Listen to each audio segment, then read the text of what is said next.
Buenos días a todos y a todas. Les damos la bienvenida a un nuevo encuentro sincrónico que se realiza en el marco de la carrera profesorado en Educación Superior en modalidad a distancia de la Facultad de Humanidades de la Universidad Nacional del Nordeste. En esta oportunidad vamos a estar realizando una conferencia a cargo de María Teresa Andrueto. La conferencia se denomina Lectura en la Escuela, una zona de resistencia. ¿Sí? Damos la palabra a María Beatriz Carranza, contenidista del espacio del Taller de Escritura Académica, para poder dar la bienvenida a María Teresa. Bueno, buen día a todas y todos los presentes y los que están por aquí y por el canal de YouTube. Bienvenidas y bienvenidos. Qué lindo encontrarnos en una situación así, como si fuera con un café o con un mate que podemos tener.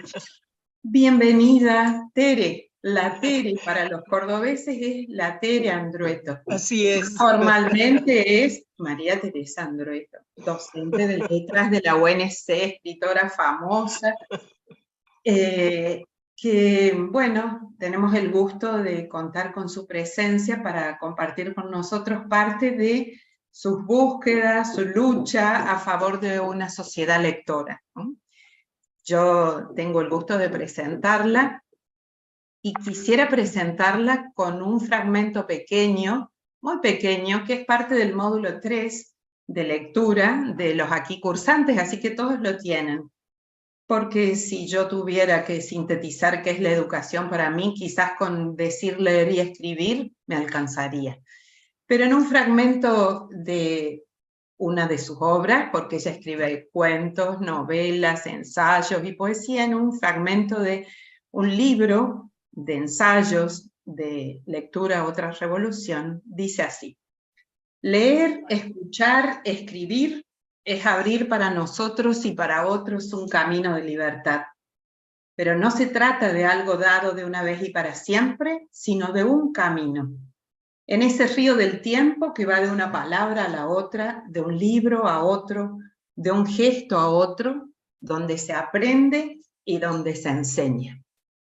Todos los que estamos acá aprendemos y enseñamos. Nunca terminaremos de aprender y de enseñar en estas dos caras de la misma historia, ¿no? Por eso presentarla y tener con nosotros a la Tere significa poder, ¿no? Si pudieran silenciar sus micrófonos, gracias. Significa darle una voz y un espacio a una luchadora de la lectura. Si tuviéramos que decir en qué consistió su itinerario, que eso es un currículum de vida, bueno, Tere nació en 1964 en Arroyo Cabral, es una mujer del interior, de las cordobesas protestonas, luchadoras, entre las cuales me ubico también yo, y actualmente vive en las sierras de Córdoba, aunque viaja mucho publicando sus libros, siempre está produciendo, siempre está promoviendo la lectura, siempre está hablando por radio, de algún modo, que es un modo de hacer docencia, como todos los que estamos en este lugar. Bueno, Tere, como les dije, publicó novelas, y fíjense que el día jueves estuve observando a una alumna que estaba trabajando con una novela de ella, con Estéfano, que es una novela que acaba unos fragmentos de salir en un libro que se está distribuyendo en las escuelas, que se llama Leídos, y en unas escuelas de Corrientes, al observar una alumna, trabajaba con Estéfano, que plantea estas cuestiones que tienen que ver con la inmigración, la marginalidad, la búsqueda de la identidad, que por allí también circulan algunas de sus obras, ¿no? De ficción y de no ficción. Bueno, María Teresa Andrueto publicó novelas, cuentos, ensayos, ha recibido numerosos premios, entre ellos el del Fondo Nacional de las Artes, el de la Universidad de Córdoba, el Premio Cultura, el Premio Conex. Fue la primera argentina y sudamericana en ganar el premio en 2012, Christian Anderson, un Conex de platino. Bueno, tiene un listado de multipremios y además ha sido jurado en muchos concursos, es amiga de las bibliotecas populares, de hecho sigue trabajando en el interior, en pos de una sociedad de fomento de la lectura. Codirige una colección de revalorización de narradoras argentinas en Edubim, que es la editorial de la Universidad Nacional de Villa María, y cada semana tiene un espacio en la radio de la Universidad Nacional de Córdoba. Bueno, yo tuve el gusto, el placer de conocerla personalmente en un congreso hace como 20 años, donde había 3 generaciones de escritoras del interior cordobesas. Estaba, y 3 leídas por mí y muy queridas: Cristina Bajo, María Teresa Andrueto y Eugenia Almeida. Bueno, hoy la tengo así a distancia, pero cerca, para darle la palabra, porque muy simbólicamente eligió ella este título que hace un juego de palabras, ¿no? La lectura en las escuelas como zona de resistencia. Para los que son chaqueños, hay indudablemente acá una gran metáfora de la realidad, y para los que no son chaqueños sabrán que la capital del Chaco es Resistencia, justamente. Así que con nosotros María Teresa, que conversará con nosotros sobre esto, conversará desde sus experiencias, y luego habrá un espacio para su participación, así que quien tenga deseos de preguntar, compartir algo, sabe que tiene habilitado el espacio de los mensajes. Tere, tu palabra, la escuchamos. Muchas gracias por la presentación, por la afectuosa, muy bonita, María Beatriz. Muchas gracias. Veo ahí que algunas personas ponen que no están escuchando bien. No sé si se puede resolver. Algunos dicen no se escucha nada. Entonces, no sé si se puede resolver eso. ¿Quién es él o la encargados de eso? Yo empiezo, pero para que lo tengan en cuenta. Perfecto. Estamos ahí atentos. Bueno, primero agradecer, la presentación, tu presentación, Beatriz, y el afecto de todos y esta posibilidad de llegar a este conjunto de personas tan interesadas por la lectura en ese espacio de la Universidad del Noreste. Luego, sí, la lectura como una zona de resistencia. Yo voy a leer un texto y después quedo abierta para la conversación, para lo que ustedes quieran. Así que comienzo. Antes de la invención de la imprenta, cuando se ve bien, se escucha bien todo. Sí, perfecto. Sí, perfecto. Bueno, antes de la invención de la imprenta, cuando cada libro era único y el saber se transmitía de forma oral, leer era posibilidad, privilegio y poder reservados a unos pocos. Sorprende conocer cuántos reyes y emperadores eran todavía en la Edad Media analfabetos. Leían los monjes, y en esa teocracia estaba depositada la biblioteca de una sociedad, de un pueblo. Con la caída de la concepción teocéntrica del mundo, la invención de la imprenta, es decir, de los modos de reproducción de un original, y el nacimiento y desarrollo de la burguesía, que sucedieron en paralelo, leer se convirtió en la actividad burguesa por excelencia. Leían los burgueses, y especialmente las burguesas, porque eran los únicos que podían permitirse el ocio necesario para la lectura como entretenimiento, que se prolonga hasta muy avanzado el siglo XIX. La lectura, tal como el ocio, fue por mucho tiempo derecho de pocos, como se puede apreciar en un libro que se llama Las mujeres que leen son peligrosas, donde se ve a mujeres de alta condición tiradas en los sofás leyendo o acompañadas de una taza de té. En fin, que leer era una costumbre asociada a una clase, a una condición social, a un modo de ser, a formas de vida hoy difíciles de encontrar. La literatura en su forma escrita no estuvo siempre a disposición de todos. Con su repliegue intimista y su incitación a lo sutil, lo delicado, la reflexión y el ocio, La lectura fue, como decía, por mucho tiempo, privilegio de unos pocos. Una mujer muy mayor me contaba que cuando niña, mientras bordaba para aportar al precario presupuesto familiar, solía esconder un libro bajo el bastidor y lo sacaba cuando su abuela se retiraba de la habitación, porque en esa casa se leía los domingos, único día en que un pobre tenía derecho a pensar y a distraerse, apartar la atención de aquello que se hace por necesidad para poner atención en otra cosa, en otras cosas. El ingreso de la lectura en sectores sociales menos beneficiados nace, como sabemos, con la revolución industrial y el imperativo de alfabetizar a los obreros para que aprendan a manejar las máquinas. Y lo que sucede es que esos obreros, una vez que han aprendido a leer, comienzan a demandar lecturas y provocan el nacimiento de los géneros llamados populares, desde el policial o el género fantástico hasta la ciencia ficción y el terror, que instauran nuevos modos de leer más veloces, porque son textos breves en general, y terminan sepultando por lentas y tediosas muchas novelas preexistentes, cambiando para siempre los modos de escribir y de leer. Leer como una concesión divina a quienes abrazaban la vida religiosa.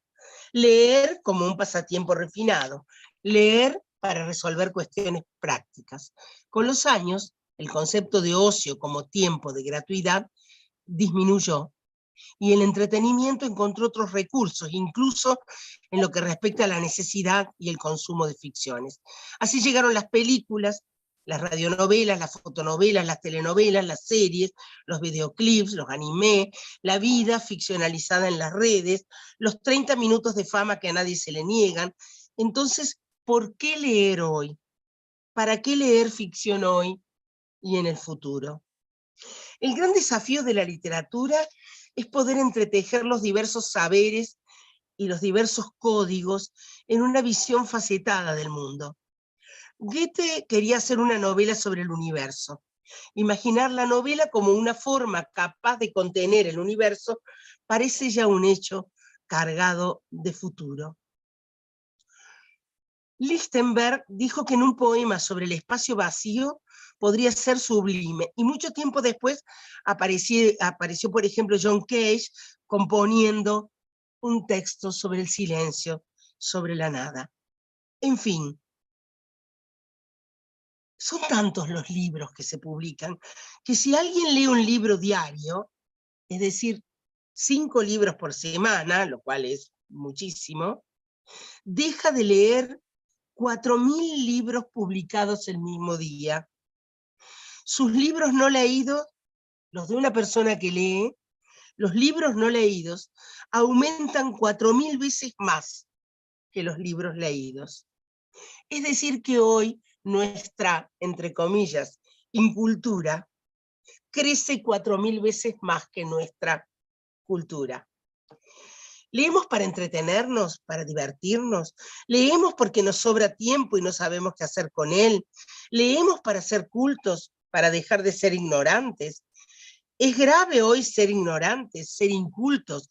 Hoy que ser incultos ya no parece corresponder a un rasgo de clase, porque se puede pertenecer a las más altas esferas con alto grado de incultura. Hablando de incultura, hace poco, en una conversación con una endocrinóloga, supe que tenemos varios cerebros, 3 me parece, uno sobre otro, encimados a lo largo de milenios.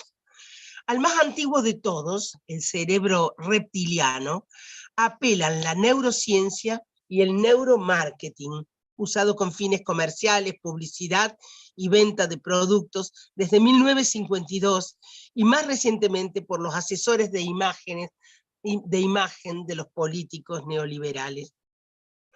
Quien quiere sumergirse en este asunto puede googlear a un tal Jürgen Klarik, especialista en estrategias empresariales basadas en mediciones de estados emocionales, enseñanza de competencias básicas y habilidades prácticas, que se promociona a sí mismo como el mejor y más entretenido vendedor del mundo.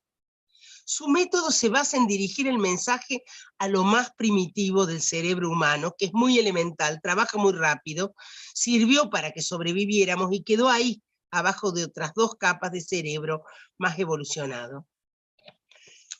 Este cerebro no entiende de datos ni abstracciones, no analiza discursos largos y no le interesa la literatura. En fin,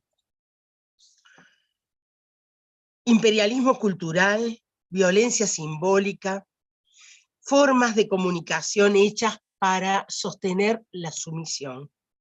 Ante esto, el sociólogo David Le Breton encuentra modos de resistencia que en un tiempo fueron modos habituales de ser y de sentir.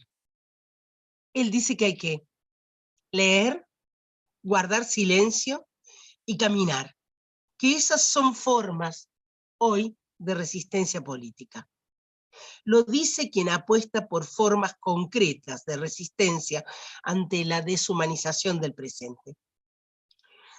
Siempre llevamos encima dispositivos que nos recuerdan que estamos conectados, dice, que nos avisan cuando hemos recibido un mensaje, que organizan nuestros horarios a base de ruido. En ese contexto, el silencio y la lectura silenciosa implican una forma de resistencia, una manera de mantener a salvo una dimensión interior frente a las agresiones externas. El silencio nos permite ser conscientes de la conexión que mantenemos con ese espacio interior. La visibiliza, mientras que el ruido la oculta. Otra manera que tenemos de conectar con nuestro interior es el caminar, que transcurre en el mismo silencio. Quizá el mayor problema es que la comunicación ha eliminado los mecanismos de conversación y se ha hecho altamente utilitarista a base de dispositivos portátiles. Quisiera detenerme aquí, en lo no utilitario de la lectura de ficción y en el silencio en el que nos sume la lectura en profundidad. Podemos ir abriendo en nuestra rutina diaria huecos para el silencio, para leer, para pensar, para encontrarnos con nosotros mismos.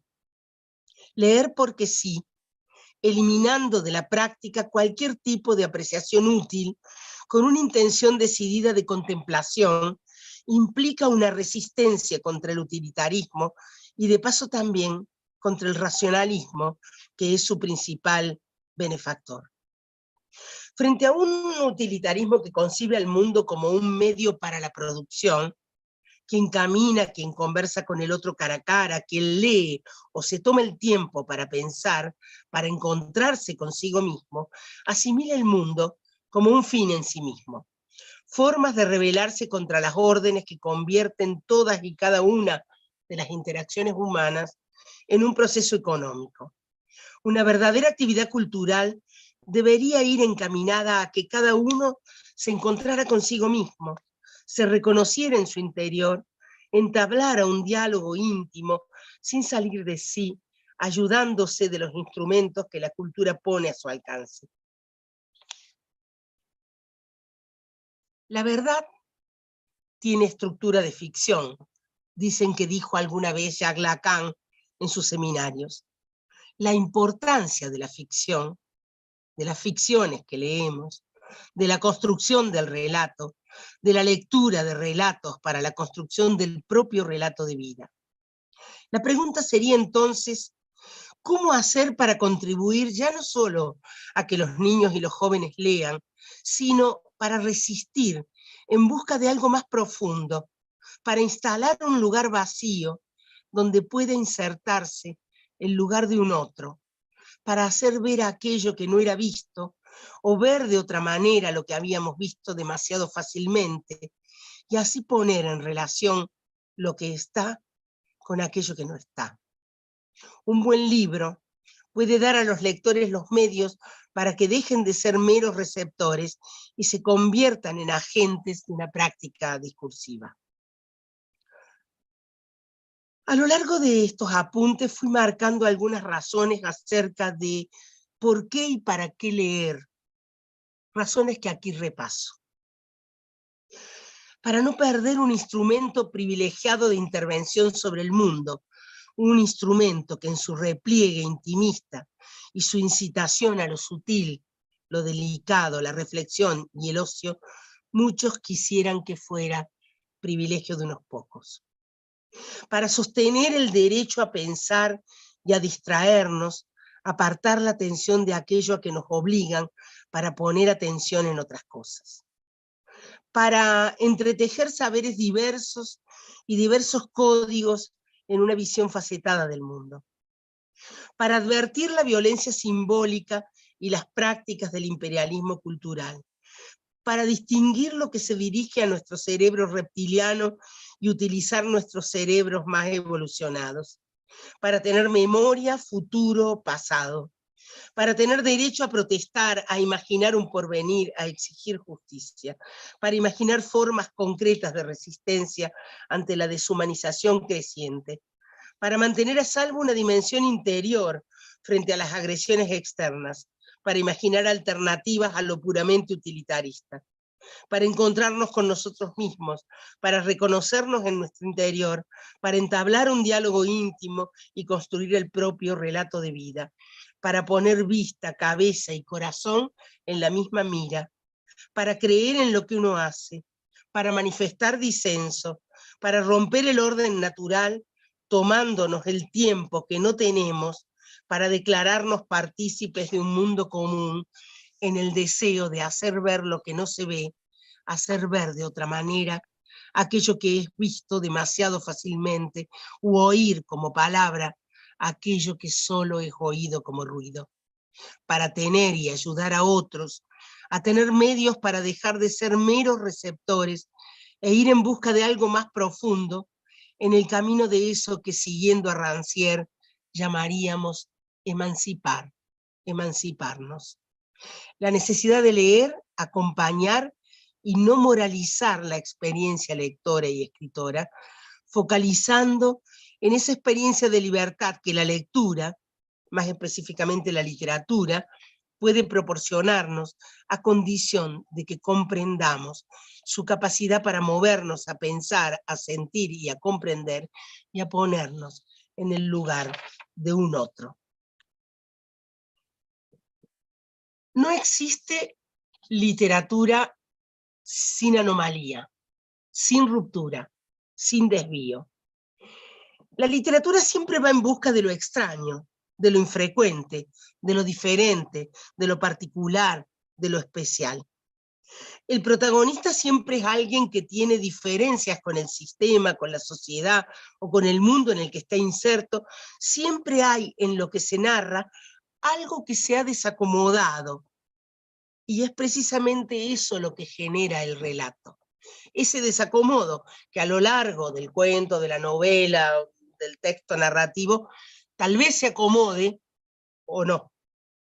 Si la literatura es desafío, desvío de lo previsible, sugerencia, anomalía, y por eso nos permite pensar en otras posibilidades que las que vivimos, ¿de qué modo llevar la literatura a la escuela cuando la escuela está supuestamente hecha para enseñar cosas específicas y no tanto para el desafío, mientras que el acercamiento a la literatura implica al lector salirse, correrse de lo habitual, de lo previsible, de lo esperado? Los buenos relatos están cargados de ambigüedad. La cuestión es que los asuntos, inclusión, discriminación, abuso, violencia y otras muchas cuestiones, dejen de ser el centro de un relato y de un personaje dentro de una historia.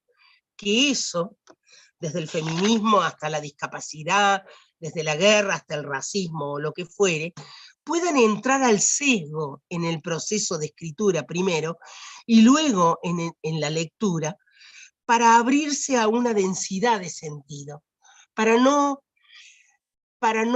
que quien escribe no pase un mensaje unívoco, directo al otro, y ese otro, lector, receptor, sea un mero consumidor de lo que se le da reptilianamente, sino de un modo sesgado, para que eso se abra a una cantidad de sentidos, y para que el que lee, o para que cuando uno lee, sienta la potencia de muchos caminos de interpretación.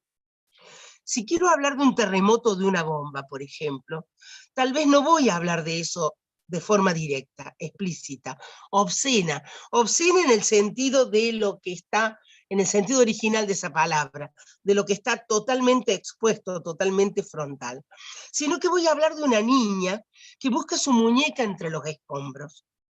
Se trata de lo singular, lo pequeño, que permite entender algo más grande. Se trata de lo íntimo que puede darnos una idea de lo público, de lo social. Leo lo pequeño y eso me lleva como lector, como lectora, a algo más grande, asociaciones de lo social. No porque me lo dice directamente quien escribe, sino porque yo puedo hacer ese arco, ese vuelo, yo lector. Italo Calvino dice, reciclando el mito de Perseo y la medusa, que Perseo puede vencer a la medusa y cortarle la cabeza porque no la mira a los ojos, sino que, saben ustedes que quien miraba a Medusa a los ojos se quedaba de piedra.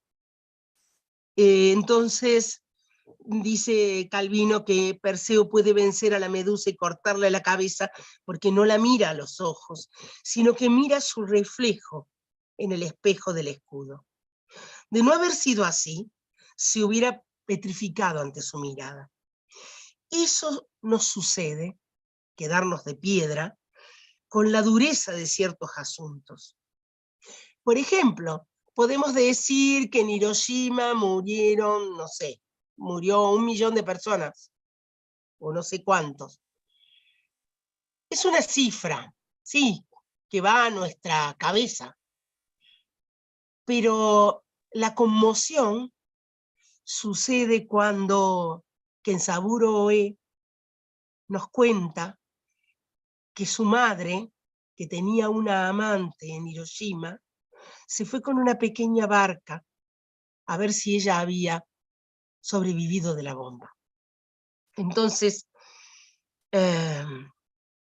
decía, eso sucede con la dureza de ciertos asuntos. Un buen escritor debe entrar en ellos de modo oblicuo, no mirando el asunto a los ojos, sino buscando su reflejo. Solo de ese modo, lo que leemos podrá tener numerosas lecturas e interpretaciones sin que nos quedemos como de piedra ante lo leído. Solo de ese modo podremos, al leer, hacernos como lectores un lugar en el relato, que el relato nos cobije. No se trata de una interpretación correcta y de otra incorrecta. Se trata de un texto con la suficiente riqueza como para cobijar muchas interpretaciones y muchos interpretadores. Un relato o un poema no debieran ser escritos para demostrar ni enseñar nada. En un buen libro no debiera notarse ninguna tesis, ninguna costura, ninguna intención predeterminada. Tampoco quien ofrece lectura, como sería el caso de un maestro, de un profesor, debiera usar ese texto para demostrar ni explicar, sino para crear las condiciones, un espacio de interrogación y de espera para recoger los hilos que cada lector aporta. Decía, para crear las condiciones para que el texto hable, para que el texto diga sus múltiples verdades a sus lectores.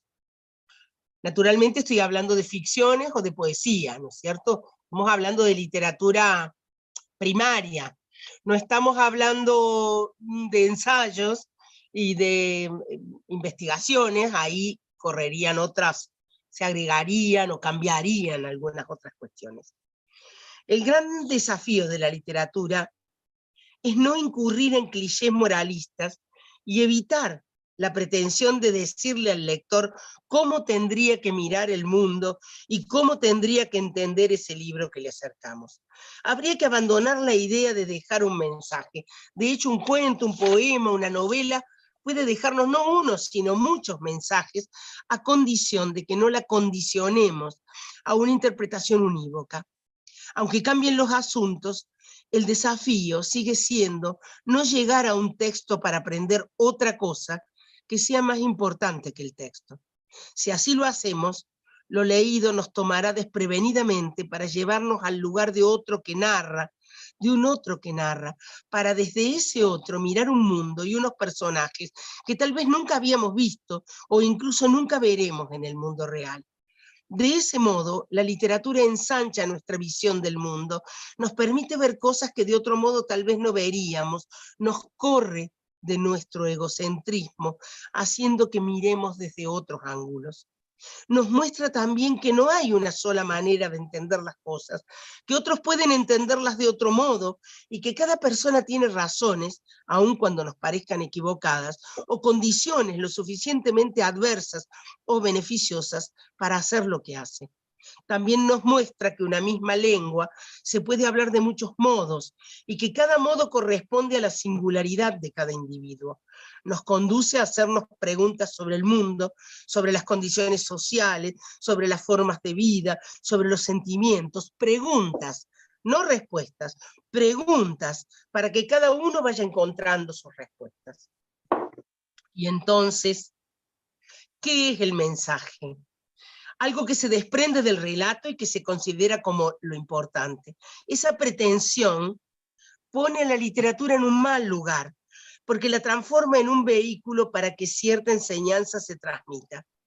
La lectura conduce a diversos caminos, a muchas posibilidades de imaginar mundos o de prestar atención al mundo que conocemos, siempre que no nos indiquen qué debemos entender, como si fuéramos solo depositarios de los que otros, los escritores, creen o piensan.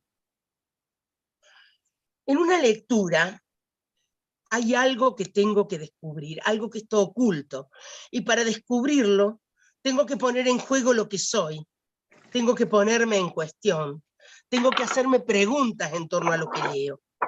Ese desafío me compromete enteramente, porque entro al texto con todas mis experiencias de vida y mis experiencias de lectura previas.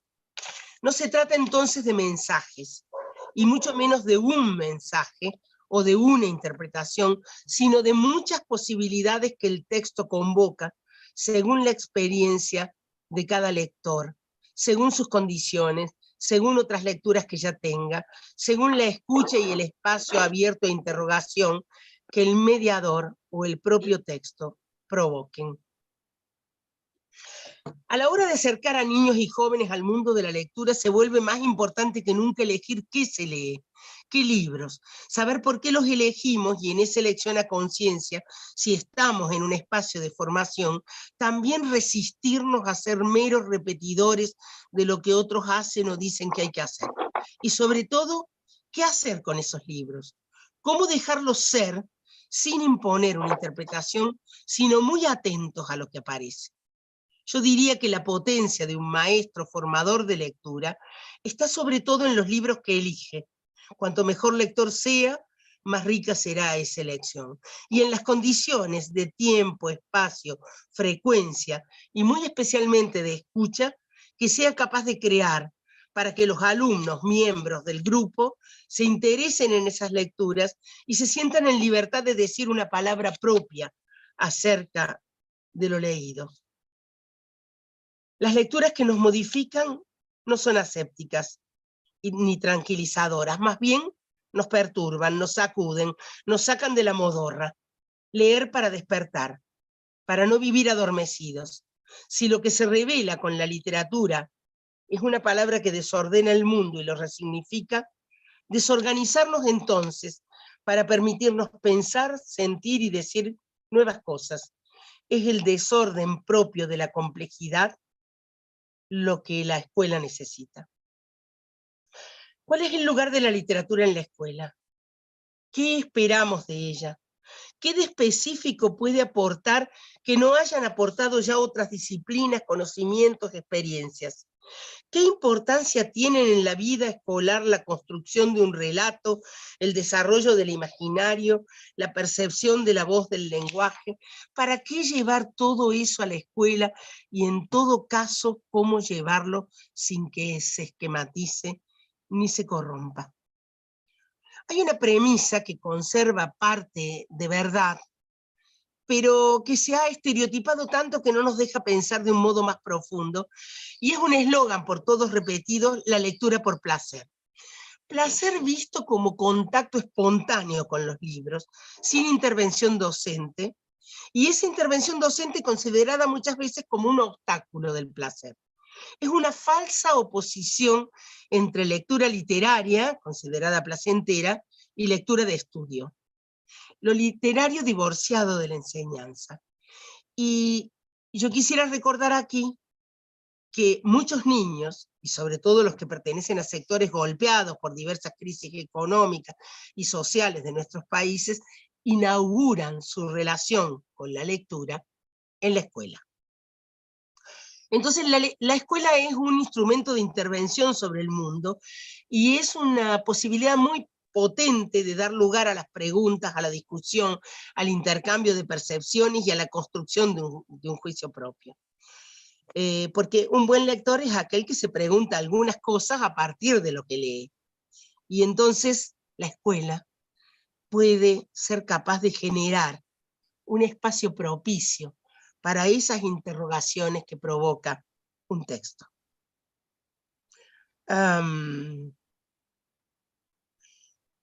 Es decir, generar en la escuela un espacio que provoque algo que en algún momento pertenecía a las élites culturales.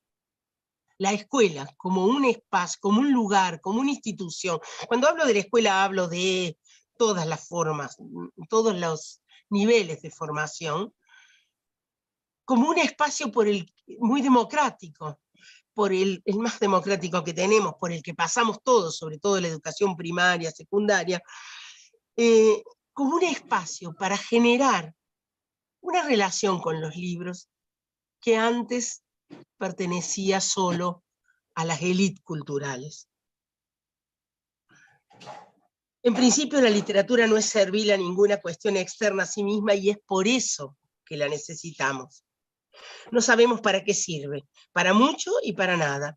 Puede llevarnos a ponernos en el lugar de un otro, a atisbar una escena de la vida de alguien, puede llevarnos a una zona de mayor empatía con personajes que reflejan modos de vida muy diferentes de los nuestros, y a una mayor comprensión de la complejidad humana, puede traernos voces, modos de hablar, de pensar y de sentir de otros, puede, como decía, sacarnos de nuestro egocentrismo en la apreciación de singularidades de vida, de habla, geográficas, sociales.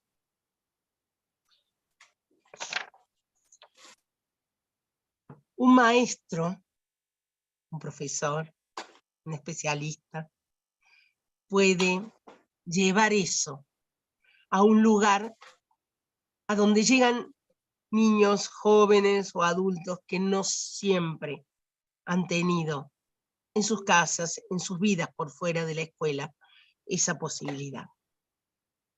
Para cerrar, voy a leer un pequeño párrafo que se llama ¿Para qué sirve un maestro? El escritor norteamericano Kurt Vonnegut dice que las subidas y bajadas de las historias que contamos son cuestiones artificiales porque presuponen que sabemos de la vida más de lo que realmente sabemos.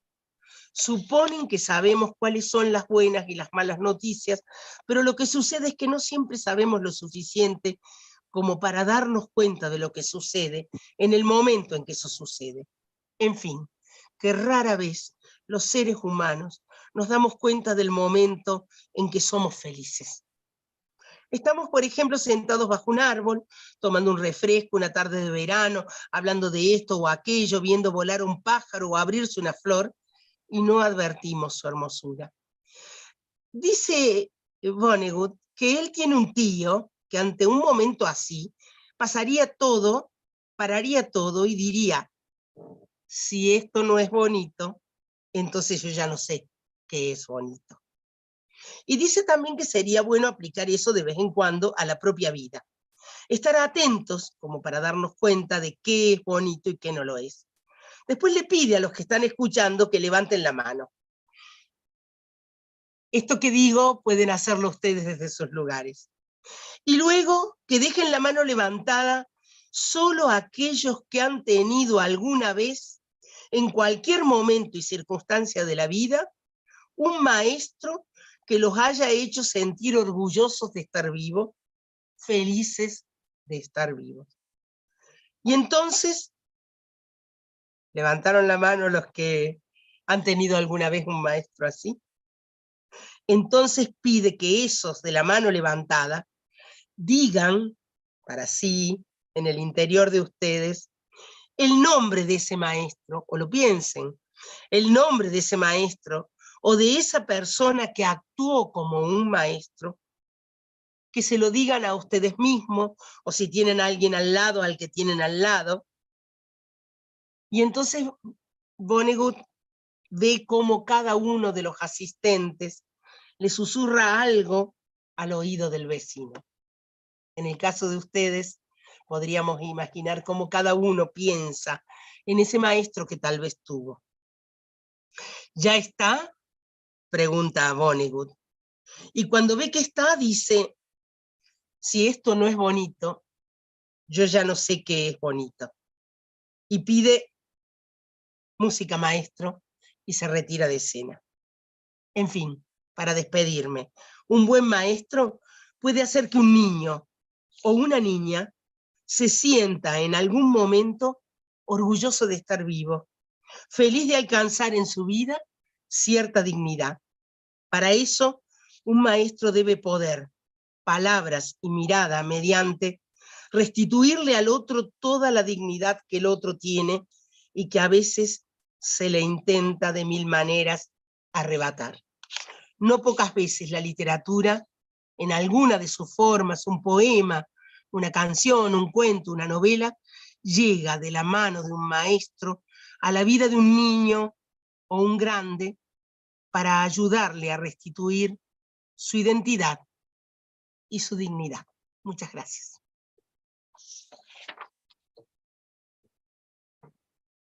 Bueno, muchísimas gracias, Tere. La verdad que con que alguna palabra tuya nos quede como huella en el corazón, ya nos podríamos ir muy contentos y felices al fin de semana, ¿no?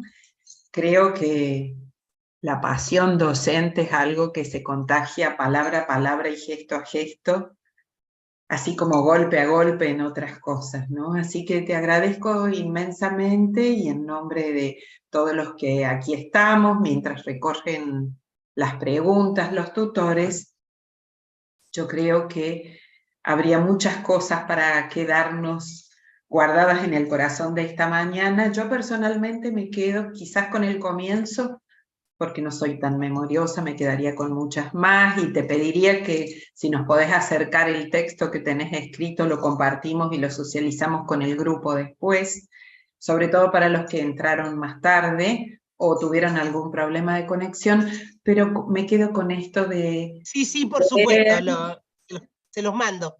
Gracias. Leer, hacer silencio y caminar. Si nos quedáramos solo con eso, ya tendríamos, por esto de darle lugar a un otro, a una otra, ¿qué es sino eso la docencia? ¿No? ¿Qué es sino para las nuevas generaciones de encontrar y recuperar el valor de la palabra, el valor del objeto del libro, el valor de la escucha atenta de la palabra del otro, y esto último que decís, ¿no? Restituirle la dignidad, que a veces es la escuela el único lugar donde algo es posible, y esto lo digo siempre en mis aulas, ¿no? Ese es mi lugar de militancia, el lugar del aula, donde todavía todo es posible. Así que muchísimas, muchísimas gracias. Yo no sé, Claudia o Susan, sí, si tienen algunas palabras para acercarle a nivel de preguntas o comentarios, sí, de todos nuestros colegas que están aquí presentes, profesoras y profesores, que seguramente se sentirán interpelados, aún si son de matemática, de historia, de psicología, porque para todos hay un algo en esta charla. Así es, hay algunos comentarios también que están llegando en el chat del Zoom en relación a las palabras que fueron muy sabias, que les llegó al corazón también. Y tenemos una pregunta, hay varios comentarios también, pero hay una pregunta que nos parece oportuno, de Horacio. Él comenta lo siguiente: en el área de matemáticas, ¿cómo podemos involucrar la lectura? En mi caso lo en el área de matemáticas. Bueno, ahí involucro no sé, más yo puntual a la no Sí, sería... ¿Cómo?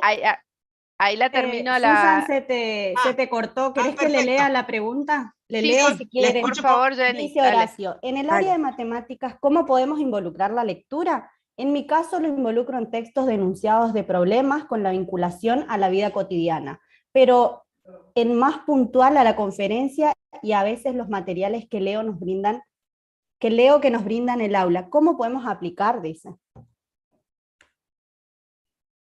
Claro, su pregunta es, pero más puntual a la conferencia y a los materiales que se le brinda al aula, ¿cómo los puede aplicar? Yo pienso que, digamos, los proyectos de lectura en las escuelas, en el aula, pueden ser muy distintos. Pueden ser proyectos de aula, pueden ser proyectos de escuela. Hay lugares donde eligen un maestro lector, digamos, y los cursos pasan por ese maestro o profesor. En otros casos, cada profesor hace su proyecto. Yo supongo que, digamos, no habría una literatura para enseñar matemáticas. Sí podemos encontrar cuentos donde puede ser como un despertar y después seguir con la clase de matemáticas, me imagino. Hay cuentos donde las cuestiones de números aparecen, por ejemplo, hay un poema precioso que se llama, creo que se llama El caballo, de Jairo Aníbal Niño, que trabaja con números. Hay una novela de los números primos, bueno, depende de los niveles, pero no sería algo para enseñar matemáticas, ¿no? Eso quisiera que quede claro, sino, bueno, a lo mejor un modo, digamos, de entrar antes de la clase de matemáticas o de cerrar con una lectura. Siempre, digamos, yo desconfiaría de un libro para tal cosa, ¿no? Sino... Porque es verdad que la literatura puede enseñarnos muchas cosas, de hecho nos enseña muchas cosas, pero el tema es lo unívoco, ¿no? Lo utilitario, llevarlo a un nivel como de producción. Ese es un problema, digamos, si yo digo, porque hay mucha literatura informativa preciosa sobre matemáticas. Por ejemplo, la editorial Yamiqué tiene unos libros hermosos para niños. No sé este maestro o esta persona en qué nivel está trabajando o demás, pero hay mucha literatura informativa excelente, con excelentes ilustraciones, y eso sí puede servir para enseñar. Un poco lo que yo digo es hay que diferenciar lo informativo, el material que uno puede utilizar, que necesita calidad en la información, veracidad en la información, buena estética, atractivo, etcétera, pero que es informativo, ¿no? Y que es una cosa. Y otra cosa es el imaginario, digamos, las ficciones, la poesía, el cuento, la novela, cosas que la humanidad vino trayendo, vienen desde el fondo de los tiempos, los relatos, que, ¿por qué? ¿Por qué la humanidad inventó y sostuvo relatos? ¿Algún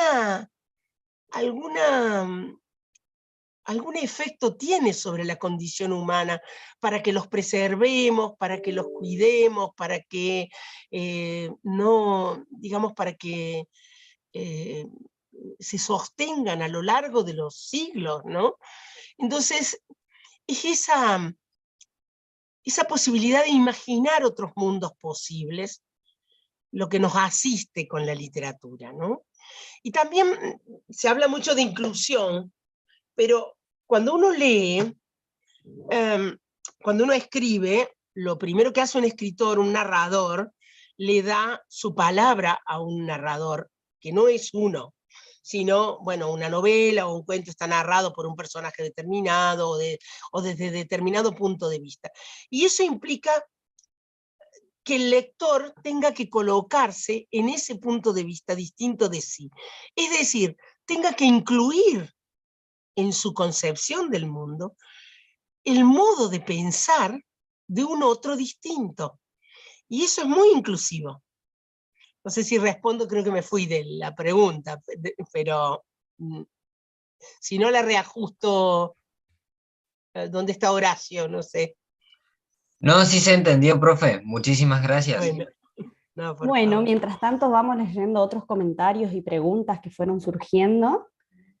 Dice María Silvana, dice, ¿cómo se busca el reflejo en relatos que expresen mucho dolor? ¿Algún consejo? Después tenemos a Pamela que dice, ¿cómo podríamos despertar la pasión por la lectura en nuestros adolescentes? Y Rita también agrega, sabemos que la lectura estará presente en todo nuestro proceso educativo. ¿Cómo podemos fomentar en las clases, sobre todo en los colegios secundarios? Bueno, a ver, vamos por orden. La primera, ¿cómo era? La primera dice, ¿cómo se busca el reflejo en relatos que expresen mucho dolor? ¿Algún consejo? Y las otras tenían más que ver cómo incluir la lectura en los adolescentes. Bueno, a la primera, ¿cómo se busca el reflejo? Es quien escribe quien tiene que buscar eso, para que el lector lo encuentre. Ese es un llamado a quienes escribimos, que no, digamos, no va lo directo, lo unívoco. Cuando yo ponía un ejemplo, digamos, no, cuando decía, bueno, supónganse que, qué sé yo, que a ver, voy a poner un asunto. El terremoto de México, que donde mueren muchas personas, y bueno, o sea, lo directo sería explicar el terremoto, hablar del terremoto, decir, digamos, decirle a la gente que tiene que cuidarse de no estar en este lugar o hacer tal cosa. Eso sería como lo directo. Estoy llevándolo a un plano así muy como elemental, pero eso sería lo directo. Lo directo es lo general, lo directo es lo racional, lo directo es lo que va a nuestra cabeza. Eso es lo que tiene que eludir quien escriba. Tiene que surgir, es para quien escribe, no para quien lee, para que después quien lee pueda hacer eso, tiene que surgir de lo pequeño, de lo singular, de lo no explicativo, de lo emotivo. Entonces, por ejemplo, la psicoanalista Silvia Bleismar cuenta, ella trabajó con las víctimas del terremoto de México, y ella cuenta que un niño que estuvo, no sé, como 6 o 7 días bajo los escombros, que lograron rescatarlo y que estaba vivo, salió y dijo que quería chocolate con vainillas. Hacía días que no comía. Entonces, esa escena pequeña de un niño, alguien saca a un niño de los escombros y un niño dice eso, me dice más, emotivamente hablando, del terremoto, que si yo diera un montón de cifras y demás. A eso me refiero. Pero es un tema de quienes escriben, quienes escribimos. Para eso, quien escribe no tiene que partir de lo que ya sabe, los datos, etc. Tiene que partir de una imagen pequeña que se vaya abriendo y mostrándole a uno, a quien escribe, su verdad, para que después quien lee haga también ese camino. No sé si me explico, pero es un problema de los escritores. Es más, si eso está bien hecho en un texto, el lector entra por ahí. Lo otro era cómo estimular la lectura en los adolescentes. Sí, es complicadito porque sabemos que, bueno, todo lo que sucede hoy, todas las distracciones que hay, yo diría varias cosas. Por supuesto que a mí me gusta mucho la lectura en libro, en papel. Y me parece que es muy importante la lectura en papel, el libro, porque el libro permite volver, permite ir y volver, permite una introspección mayor. Entonces, algo muy importante sería, bueno, acercar buenos libros al grupo con el que estemos trabajando, digamos, ¿no? En la escuela. Diversidad, porque a lo mejor a alguien le gusta, no sé, una novela gráfica, o a alguien un cuento de amor, o a alguien un libro de aventuras. Bueno, podrían ser distintas cosas.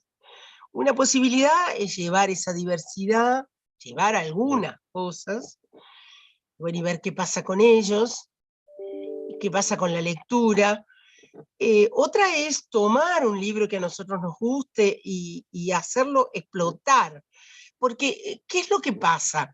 Puede haber libros hermosos y sin una mediación potente, ese libro pasar un poco desapercibido. Y a veces hay libros que no son tan buenos, o incluso que son malos y que uno los puede llevar para discutir, que a uno le parecen malos, digamos, y los puede llevar para discutir, y hacerlos explotar, tomarlos como motivo para pensar algunas cosas, y escuchar. Yo diría leer, puede ser leer compartido, puede ser que el profesor lea, se puede ir por muchos lugares, por distintos lugares, y ver qué pasa, y escuchar. Y a partir de eso, yo creo que es una cuestión, por supuesto que la cantidad es importante, pero yo diría, a veces una lectura muy intensa de un libro es más importante que la lectura de varios libros. Yo tenía unos talleres eran para escritores que estaban perfeccionando su escritura, querían publicar, y en los encuentros tomábamos, por ejemplo, un cuento que a mí me pareciera muy bueno, y lo leíamos muchas veces, a ese mismo cuento. Entonces uno lo lee una vez, para disfrutar, para ver qué le pasa a uno con eso. Y a ver, a partir de eso, si nos preguntamos algunas cosas, bueno, tal vez podemos volver a leerlo para ver cómo resuelve esas cosas, o para ver qué caminos nos ofrece, o para ver por qué el personaje hizo eso y no otra cosa. Y tal vez qué harían ellos, qué haría uno en una situación así. ¿Puede uno comprender a alguien que haga eso que hace el personaje? ¿Puede uno juzgarlo? ¿Ha visto uno casos como esos? ¿Cómo habla ese personaje? ¿Habla como nosotros, como otros? ¿Qué lengua usa? Bueno, habría millones de cosas para detenernos a conversar sobre un libro, sobre un cuento, sobre una novela, porque como dice Aidan Chamber, leer es hablar sobre los libros que nos gustan. Yo lo dejaría así como un espacio, claro, hilando después lo que sale, donde puedan hablar de eso que han leído, y de otras cosas que les aparezcan a raíz de eso que han leído. Miren, cuando yo era bastante joven todavía, recién recuperada la democracia, di unos talleres, se llamaban de expresión por la palabra, no eran ni siquiera talleres literarios, porque algunas de las personas ni siquiera estaban alfabetizadas, eran mujeres, en un barrio muy marginal de Córdoba, o estaban precariamente alfabetizadas. Y yo les llevaba fragmentos de escritoras, grandes escritoras. He llevado Sara Gallardo, Marguerite Duras, Yourcenar, fragmentos muy breves, Ana María Shua, muy breves. Leía, y después ellas hablábamos de lo que les pasaba, de lo que habían escuchado, de si eso tenía alguna relación con sus vidas. Bueno, cosas sencillas. Un libro puede darnos muchas cosas. Estar abierto a lo que el libro puede darnos. Como quien está abierto a la vida también. Pero a partir de... ¿Dónde estaría la calidad del maestro, del profesor? En que ha leído bastante para elegir ciertos libros, en que tiene una capacidad de escucha muy grande para hilar lo que va saliendo, sacar conclusiones, devolverlas al grupo, para generar un espacio sistemático de lectura, porque claro, no es con una vez que alguien se hace lector. Entonces, es muy importante sostener que eso suceda una vez por semana, o 2 veces por semana, no sé, lo que ese profesor pueda, o esa escuela permita, esa institución permita, ¿no? Entonces, sostén en el tiempo, calidad de mediación, profunda escucha, calidad de selección, buenos libros.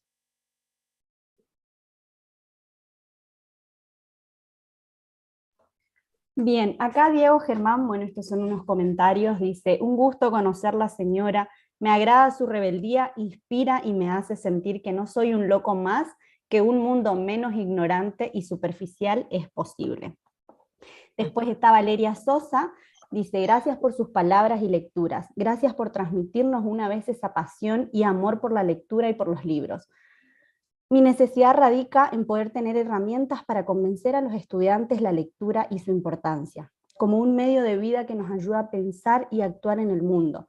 Cuando utilizan la inteligencia artificial como medio hoy para realizar absolutamente todas las actividades relacionadas con la lectura de literatura e información de todas las ciencias.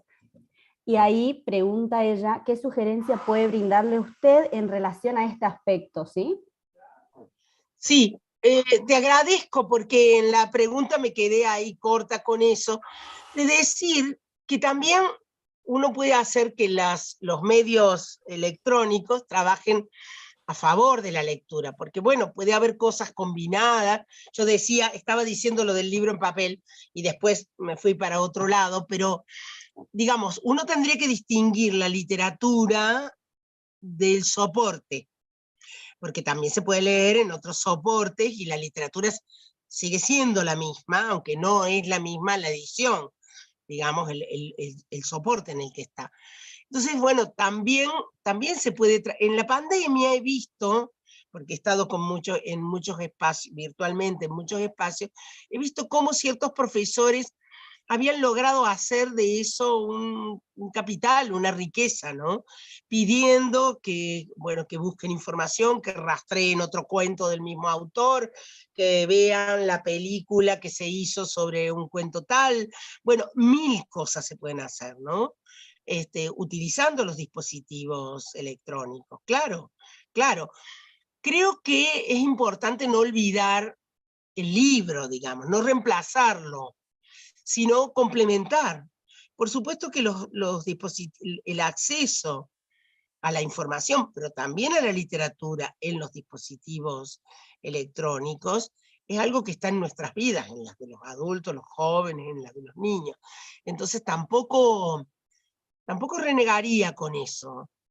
Me parece que uno puede hacer algo complementario, siempre que, bueno, que el libro también esté, ¿no? El soporte libro también esté, que no desaparezca, y bueno, y entender que la literatura es más que el libro.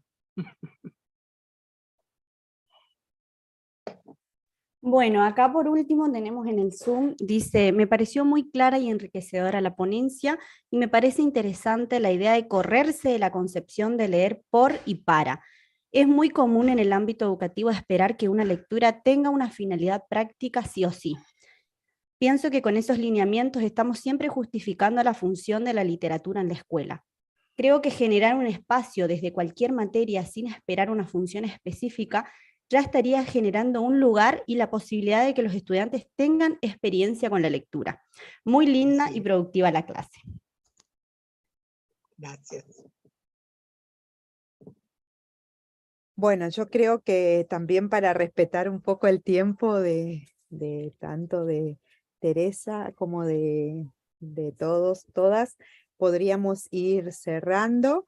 Yo simplemente agradecerte, agradecer la generosidad, agradecer la disposición a Beatriz por habernos traído el contacto ahí, que fue primero ella con vos, la amabilidad. Sí, bueno, para mí sí, agradecer también esta amabilidad con la universidad, esto de la universidad pública, del acceso, sí, de permitirnos abrir la conferencia Así que eso siempre es bien valorado por nuestra facultad, por nuestra universidad, así que personalmente agradecer eso, decirte que ahí lo único que puedo aportar también desde mi formación y desde lo que estoy haciendo, ¿no? Esta accesibilidad a las lecturas por los diferentes planes, por los diferentes... el otro día contaba, y permítanme traer esto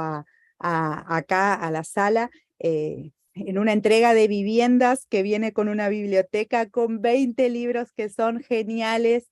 Eso poder llevar a las escuelas. En las escuelas hoy estamos recibiendo textos, eso tenemos que aprovechar la literatura, tal como decía la última colega, ¿no? Es siempre propicio y no estar pensando el para qué o el por qué incorporar estos textos. Así que bueno, aprovechar eso que hoy tenemos, que está al alcance de... tener hoy una biblioteca en la casa, así que los chicos lleven su libro a la casa es siempre oportuno, y no importa para trabajar si matemática, lenguas sociales, naturales, historia, bueno, en general. Así que personalmente muchísimas gracias. No sé, Beatriz, si la despedís.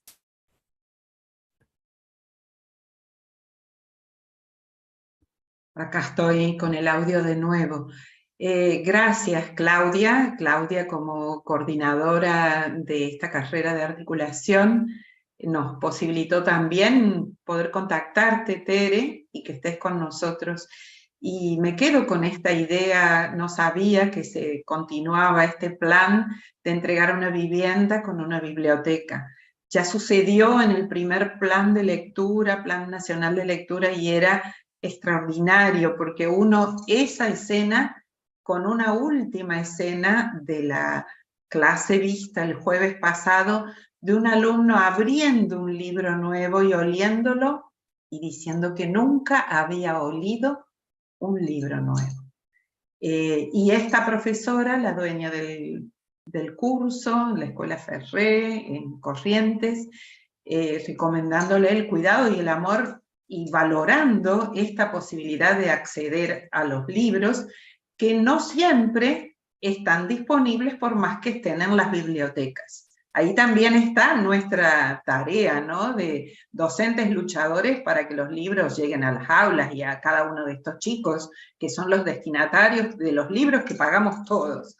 Entonces, esos libros estaban en esta escuela hacía meses y se entregaron recién esta semana que pasó. Entonces, si hay libros y hay bibliotecas, y la escuela a veces es el único lugar para este contacto con una competencia cultural más amplia que la que reciben muchos de nuestros alumnos en su familia, pues nuestro lugar desde cualquier área es contactarlos, ¿no?, a los libros, las lecturas y los lectores. Siendo el primer lector, el primer modelo de andar con un libro, eso también es un compromiso nuestro. Andar con libros, combinar la tecnología con el libro físico del profesor que lee, que está desapareciendo muchas veces de las aulas porque está solo con el celular. Entonces, combinarles nuestros libros a los alumnos puede marcar una diferencia para siempre para alguien. Así que... Todo eso. Gracias. Todo eso, Beatriz, todo eso que decís, las escuelas, los libros en las escuelas, que no queden guardados, que salgan a los chicos, las chicas, el profesor con el libro en mano, el modelo lector. Bueno, esa coincidencia entre ustedes y yo, y seguramente todos los 50 profesores o futuros profesores que están en la sala. Les mando un abrazo a todos. Muchas gracias por este espacio compartido. Muchas gracias, Claudia, y muchas gracias, Beatriz, y para todos. Les mando, cuando cerremos la comunicación, les mando el texto para que lo tengan y lo compartan y demás. Gracias. Gracias. Y que tengan un buen sábado y un buen fin de semana con sus familias, en sus casas y con libros. Gracias a todos. Gracias. Gracias.